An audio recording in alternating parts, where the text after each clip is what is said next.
नमस्कार दोस्तों, मैं आपका एस्ट्रो मित्र मनीष आदित्य। दोस्तों, आज का विषय है मंगल। और अगर हमारी जन्म पत्री में, हमारे गोचर में, हमारी दशा महादशा में अगर मंगल की स्थिति खराब हो जाती है, मतलब हमारी जन्म पत्री में मंगल की स्थिति नहीं है और ऐसे में दशा महादशा या गोचर में मंगल की स्थिति जब खराब होती है तो व्यक्ति के जीवन पर उसका विपरीत प्रभाव पड़ने लगता है और दिखलाई पड़ने लगता है। मंगल का क्या प्रभाव पड़ता है हमारे जीवन में, किस तरह से मंगल के कौन कौन से ऐसे लक्षण हैं जो हमें दिखलाई पड़ते हैं, कौन कौन से ऐसे रोग हैं, बीमारियां हैं जिनकी वजह से हम पहचान सकते हैं कि हमारी कुंडली में मंगल इस समय भारी चल रहा है या मंगल कहीं ना कहीं हमें सही रास्ता नहीं दिखा रहा है या हमारे लिए उचित नहीं कर रहा है। तो ऐसी स्थिति में हमें क्या करना चाहिए, आज इन सब विषयों पर मैं यहाँ पर प्रकाश डालूंगा मित्रों। सबसे पहले मैं बता दूं कि मंगल सारे ग्रहों का, जो समस्त ग्रहों का सेनापति होता है मित्रों, और मंगल अग्नि कारक है। मेष राशि और वृश्चिक राशि मंगल की अपनी राशियां हैं और मंगल प्रधान व्यक्ति जो होता है वो भवन, भूमि, जमीन, जायदाद, प्रॉपर्टी से रिलेटेड कामों में उसे विशेष विशेष सफलता मिलती है। प्रशासनिक अधिकारी बनने के योग बनते हैं, एडमिनिस्ट्रेटिव ऑफिसर बनने के योग बनते हैं। साथ ही साथ अगर जिस व्यक्ति का मंगल अच्छा हो वो आईएएस और पीएस ऑफिसर आए और साथ साथ पुलिस और सेना में बहुत ही अच्छे पद को प्राप्त करता है। तो मंगल एक, जैसा मैंने आपको बताया, अग्नि कारक है, लाल रंग का प्लेनेट है। लाल रंग के कपड़े मंगल को हमेशा पसंद आते हैं, लाल वस्त्र पसंद आते हैं।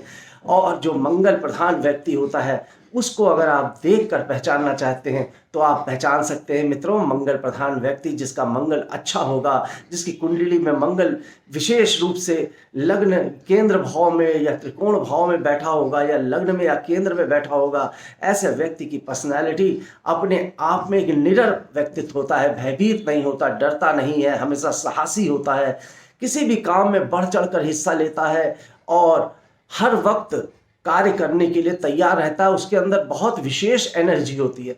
मतलब ऐसा आप जैसे लोग आलस्य के शिकार हो जाते हैं, परंतु मंगल प्रधान व्यक्ति आलसी नहीं होता। वो हमेशा कार्य के प्रति जागरूक रहता है और अपने काम को करने के लिए वो हमेशा प्रयासरत रहता है, मेहनत करता है, संघर्ष करता है।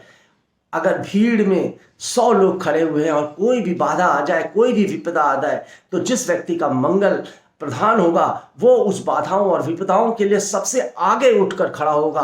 किसी की मदद करने के लिए 100 लोग पीछे देख रहे होंगे मगर वो सबसे आगे खड़ा होगा और जाकर अब संघर्ष करके किसी भी तरीके से वो मदद पहुंचाएगा, चाहे उसके लिए उसे अपना जीवन भी बलिदान कर देना पड़े।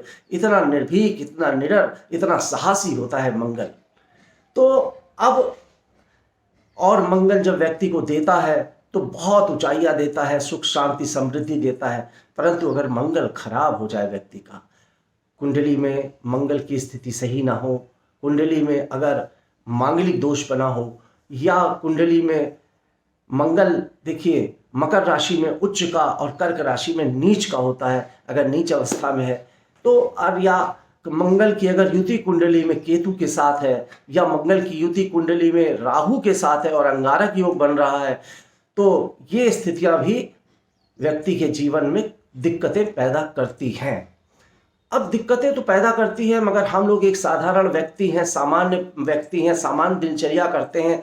हम कैसे इन दिक्कतों को समझें और कैसे इन दिक्कतों के समाधान का उपाय प्राप्त करें। इस हर वक्त हम कुंडली तो दिखा नहीं सकते किसी ज्योतिषी को। तो ऐसी स्थिति में अगर मैं कुछ, इसीलिए ये इस एपिसोड बना रहा हूं कि आपके अंदर अगर कुछ इस तरह के सिम्टम्स दिखाई पड़े तो आप स्वतः ही समझ जाइएगा कि कहीं ना कहीं हमारा मंगल जो है वो दूषित हो रहा है और कहीं ना कहीं हमें मंगल को सही करने के लिए कुछ कार्य करना पड़ेगा। तो इसलिए विशेष रूप से मैं ये आपको लिए ये कार्यक्रम लेके आया हूं। तो मित्रों देखिए, अगर मंगल आपका कहीं ना कहीं खराब हो रहा होगा तो सबसे पहले तो वो आपके हेल्थ पर प्रभाव डालेगा। पहला प्रभाव मनुष्य के शरीर पर ही पड़ता है। अब हेल्थ पर अगर आपका प्रभाव पड़ेगा तो आप समझ लीजिए नेत्र रोग अगर आपको हो जाए, आंखों से संबंधित समस्या बार बार हो रही हो, तो आप समझ जाइएगा मंगल गड़बड़ कर रहा है। अगर आपको बार बार चोट लग रही हो, बार बार कहीं ना कहीं खून निकल रहा हो बदन से, फोड़े हो रहे हो, फुंसियां हो रही हो, एलर्जी हो रही हो, त्वचा रोग हो रहा हो, नसों में दिक्कतें हो रही हो, बॉडी की नसें एकदम से ऐंठने लग जाए, या कभी इस तरह की स्थितियां होती हैं, देखिएगा तो आप समझ जाइएगा कि मंगल कहीं ना कहीं गड़बड़ कर रहा है। अगर आपको गठिया का रोग होने लगे, हड्डियों का रोग होने लगे, और हड्डियों में दर्द होना, गांठों में दर्द होना, शरीर के जॉइंट्स में पेन होना शुरू हो जाए, तो समझ लीजिएगा मंगल कुछ ना कुछ गड़बड़ कर रहा है।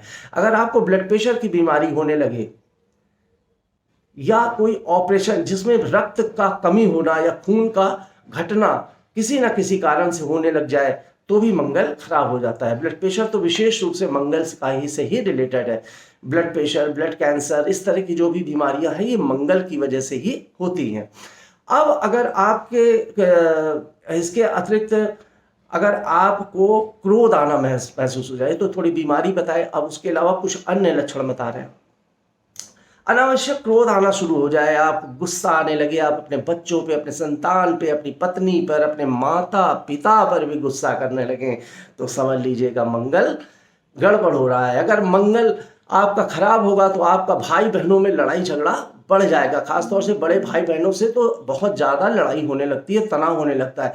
पिता का सम्मान ना करना, पिता से भी ऊंची आवाज में बात करना, हमेशा उनको तिरस्कृत करना, कुछ ना कुछ ऐसी बातें कर देना, माता पिता से उनको नीचा दिखाना। तो ये स्थितियां जब आपको खुद में महसूस हो, या आपके परिवार में किसी सदस्य के अंदर इस तरह की स्थितियां दिखें आपको, तो आप समझ जाइएगा इस व्यक्ति का मंगल गड़बड़ है, इस समय कुछ खराब है। और अभी मैंने आपको बीमारियों से और कुछ शारीरिक लक्षणों से बताया, क्रोध विशेष रूप से बताया। और पहचान इसकी है कि चेहरे में मंगल प्रधान व्यक्ति की जो आवाज़, जब मंगल जिसका हो जाता है, तो उसकी आवाज़ बहुत बदल जाती है। आवाज़ बदलने का मतलब सॉफ्टनेस खत्म हो जाती है आवाज़ की, वो तीव्र आवाज़ में बोलने लगता है, चिल्ला कर बोलने लगता है, हर बात में कर्कशपन आ जाता है उसकी आवाज़ से। आपको आवाज़ से ही समझ जाएंगे कि इस व्यक्ति का मंगल कहीं ना कहीं गड़बड़ हो रहा है। एस्ट्रोलॉजर समझ जाता है, विद्वान एस्ट्रोलॉजर जो पुराने होते हैं, वो हर ग्रह को बहुत ही अच्छे से भांप लेते हैं, तुरंत ही व्यक्ति के कुंडली तो बात की बात है, कुंडली के अगर ना भी देखें आदमी को, सिर्फ उसका से बातचीत करके समझ जाते हैं इसके कौन से ग्रह खराब होंगे और कौन से ग्रह बहुत ही अच्छे हैं। खैर, ये विषय आज का नहीं है। अब इसके अतिरिक्त अगर आपके घर में आपकी पत्नी से तनाव होने लग जाए, और लड़ाई होने लगे, झगड़ा होने लगे, तलाक की नौबत आने लगे, कोर्ट कचहरी थाना मुकदमा की नौबत आने लगे, चाहे पत्नी से हो चाहे किसी अन्य व्यक्ति से भी हो जाए, तो भी समझिएगा मंगल खराब हो रहा है। जेल तक भी करवा देता है मंगल। अगर ऐसी स्थिति बन जाए कि कहीं आप गए और आपका एक्सीडेंट हो जाए, किसी गाड़ी से गाड़ी लड़ जाए एकदम से, और पुलिस केस मुकदमा हो जाए, थाना हो जाए, आप जेल तक चले जाएं, किसी अन्य मामले में चले जाएं, पड़ोसी से लड़ाई झगड़ा मारपीट हो जाए, या अपने मित्रों में आपस में लड़ाई झगड़ा हो जाए, किसी अन्य जगह पे मारपीट हो जाए, तो समझिएगा यहाँ मंगल गड़बड़ है। मित्रों, ये मैंने जो आपको बताए, ये मंगल के वो लक्षण बताए जब मंगल कुंडली में खराब होता है, और जब उसकी दशा महादशा आती है और गोचर में भी कुछ ऐसी स्थितियां बन जाती है, तो व्यक्ति के जीवन में, वैसे तो व्यक्ति के हमेशा नहीं होता ये कि मंगल कुंडली में खराब हो गया तो मतलब हमेशा जीवन भर ऐसा रहेगा, ऐसा नहीं। जब दशा महादशा आएगी, गोचर में ऐसी स्थिति बनेगी, तभी वो एकदम से फलित होने लगता है, तब ऐसी स्थितियां बन जाती हैं। विशेष रूप से मैंने मंगल के खराब होने पर परिवारों को उजड़ते हुए देखा है, और ऐसे उजड़ते हैं कि फिर जुड़ नहीं पाते हैं। आदमी कई विवाह करता है, अगर एक शादी करे कामयाब ना हो, फिर दूसरी करे कामयाब ना हो, या अफेयर उसके कामयाब ना हो, बार बार अफेयर टूटना, बार बार शादियां टूटना, स्त्री से निभ ना पाना, पत्नी से निभ ना पाना, संतान से भी सही स्थिति न बन पाना, तो भी समझिएगा यहाँ पर मंगल खराब है। अब मित्रों, मैंने इतनी बातें बता दी हैं, आप समझ ही गए होंगे, और मुझे लगता है कि आप खुद में विद्वान हैं। इन बातों को आप अपने अपने घर में, अपने परिवार में, अपने मित्रों में देखिएगा, महसूस करिएगा, ऑब्जर्व करिएगा इन बातों पर कि क्या ऐसे सिम्टम्स आपके परिवार, आपके घर में हो रहे हैं कि नहीं हो रहे हैं।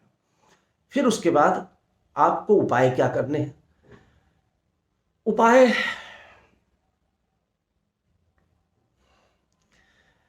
मंगल के लिए विशेष उपाय हनुमान जी हैं। हनुमान जी, हर व्यक्ति जानता है, मंगलवार का व्रत करना, पूजा करना, उपासना करना, और आपको भी करना चाहिए। ये आपको लगता है कि ये छोटा उपाय है, मगर ये बहुत बड़ा उपाय है। मैं छोटा सा किस्सा बताता हूँ। मेरा बेटा था, बचपन में हर मंगलवार को उसको चोट लग जाती थी। हर मंगलवार को कुछ ना कुछ ऐसा होता था। हम लोग सुबह से सोचते थे आज कुछ ना हो, आज कुछ ना हो, परंतु प्रति मंगलवार को, छोटी अवस्था में 5-6 साल का था, कभी सीढ़ियों से गिर जाए, कभी आप उसके ऊपर चाय गरम गरम गिर जाए, कभी कुछ हो जाए, कभी कुछ हो जाए, बहुत परेशान थे। फिर बाद में हम लोगों, मैंने और मेरी पत्नी ने ये विचार किया कि हम लोग हनुमान जी के मंदिर में हर मंगलवार को या शनिवार को जाया करेंगे। फिर उसको लेके हम लोग हर मंगल और शनिवार को हनुमान जी के मंदिर में गए। एक दिन मैंने अपने मंदिर में ध्यान से देखा कि वो मंदिर की सफाई वफाई हुई थी, कुछ मूर्तियाँ और कुछ तस्वीरें हटाई गई थी। तो जब मंदिर में मैंने ध्यान दिया तो देखा कि अरे, मंदिर में जो हनुमान जी की प्रतिमा थी, प्रतिमा नहीं थी, तस्वीर थी, वो कहाँ चली गई। मतलब हनुमान जी की प्रतिमा और तस्वीर मंदिर में थी ही नहीं। तो मुझे बड़ा शौक हुआ, अपने घरे। तो मैं तुरंत हनुमान जी की एक नई तस्वीर लेके आया और राम दरबार की हनुमान जी की, और इस तरह से मैंने रामचंद्र पूरा मंदिर में लगाया। जब मंदिर में लगाया, उसके बाद से मैंने देखा कि 10-20 साल बीत गए, बच्चा बड़ा हो गया, मगर वो स्थिति कभी नहीं आई। जबकि हम लोग शुरू में बहुत परेशान रहे, अब है पति पत्नी, मेरे बच्चे को लेकर कि मंगलवार के दिन इसके साथ अक्सर ऐसा होता है। खैर, ये मैंने एक छोटा सा उदाहरण बताया, इसलिए बताया कि कभी कभी हम लोग छोटी सी चूक कर जाते हैं, और इसलिए आप अपने मंदिर में भगवान रामचंद्र जी की और हनुमान जी की तस्वीर अवश्य रखें, राम दरबार की तस्वीर रखें। इसके साथ ही आप हनुमान जी के मंदिर में जाइए। किसी भी विशिष्ट मंदिर में जब आप हनुमान जी के जाते हैं, कोई बड़े मंदिर में जाते हैं, तो वहाँ से सिंदूर ले आइए, और उस सिंदूर को लाकर, पत्ते में सिंदूर को लाकर उसको अपने मंदिर में और अपने घर की तिजोरी में रख लीजिए। इससे भी आपका मंगल शांत होगा। इसके अतिरिक्त अगर आप हनुमान जी के मंदिर में मंगलवार को जाकर आप प्रसाद अर्पित करते हैं, तो उस प्रसाद को वहीं पर गरीबों में वितरित कर दीजिए। गरीबों की सेवा करने से मंगल शांत होता है और अच्छा प्रभाव देता है। मंगल का प्रभाव अगर आपको बहुत ज़्यादा बुरा मिलने लगे, तो आप छोटी छोटी सी पताकाएं बना लीजिएगा। लाल रंग की पताका, जो जिसको ध्वज कहा जाता है, छोटी छोटी पताकाएं बना लीजिए, और उन पताकाओं को हनुमान जी के मंदिर में जाकर हनुमान चालीसा का पाठ करने के बाद, हनुमान जी से प्रार्थना करने के बाद, उसको हनुमान जी के चरणों पर समर्पित कर दीजिएगा। चमेली के तेल में सिंदूर मिलाकर हनुमान जी के चरणों पर लगाने से मंगल शांत होता है। मित्रों, ये मैं छोटी छोटी सी बातें बता रहा हूँ, मगर ये महत्वपूर्ण बातें हैं, आजमाई हुई बातें हैं। मैंने जैसे बताया प्रैक्टिकली आपको अभी अपना एक जीवन का किस्सा, इस तरह ये छोटी बातें हैं, मगर ये बहुत ही प्रैक्टिकली हैं, जिनसे मंगल शांत होता है। चिड़ियों को दाना देना, लगेगा देते हैं तो बहुत ही अच्छी बात है। चिड़ियों को दाना देना, बंदरों को चना खिलाना, गुड़ खिलाना, गाय को रोटी खिलाना, इससे भी मंगल की बहुत कृपा आप पर होती है। मंगलवार को हनुमान जी के मंदिर के पास बैठे हुए जो दरिद्र लोग होते हैं, भूखे लोग होते हैं, उनको आप भोजन अगर कराते हैं तो भी मंगल शांत होता है। मंगल की शांति के बहुत से उपाय हैं जो मैंने आपको अभी बताए हैं। इसके अतिरिक्त एक मंत्र आपको बता देता हूँ। ओम अंगाराय नमः, ओम अंगाराय नमः, और ओम भ्राम भ्रीम भ्रूम मंगलाय नमः। मंगल के मंत्र का जाप आप मंगलवार के दिन करें, तो उससे भी आपको बहुत ही बेहतर फल की प्राप्ति होती है। हनुमान चालीसा का पाठ आप मंगलवार और शनिवार को कम से कम 3 बार तो आप कर रहिए, और 3 बार नहीं कर पाते तो 1 बार अगर नियम पूर्वक प्रतिदिन आप करेंगे, तो भी आपको बहुत ही बेहतर फल की प्राप्ति हनुमान जी की कृपा से होगी। मित्रों, तो यहां बजरंग बाण का भी पाठ बहुत ही महत्वपूर्ण है। अगर आप बजरंग बाण का पाठ करते हैं तो भी आपको बहुत ही अच्छे फल की प्राप्ति होती है। काज कियो बड़ देवन के तुम वीर महाप्रभु देख विचारो, और कौन सु संकट मोर गरीब को जो तुम सो नहीं जात है टारो। वेगी हरो हनुमान महाप्रभु जो कुछ संकट होए हमारो, को नहीं जानत है जग में कपि संकट मोचन नाम तिहारो। हनुमान जी के बारे में ये बताया गया है और ये पंक्तियाँ मुझे भी बहुत प्रेरित करती हैं। जब भी मैं संकट में होता हूँ तो इन्हीं पंक्तियों को जपता हूँ और बोलता हूँ और हनुमान जी से आग्रह करता हूँ कि कौन सु संकट मोर गरीब को जो तुम सो नहीं जात है टारो, वेगी हरो हनुमान महाप्रभु जो कुछ संकट हुए हमारो। मित्रों, इसी के साथ इस वीडियो को आज मैं ये समाप्त करता हूँ। मेरे यूट्यूब चैनल को आप अवश्य सब्सक्राइब कीजिएगा। इसी के अनुरोध के साथ नमस्कार।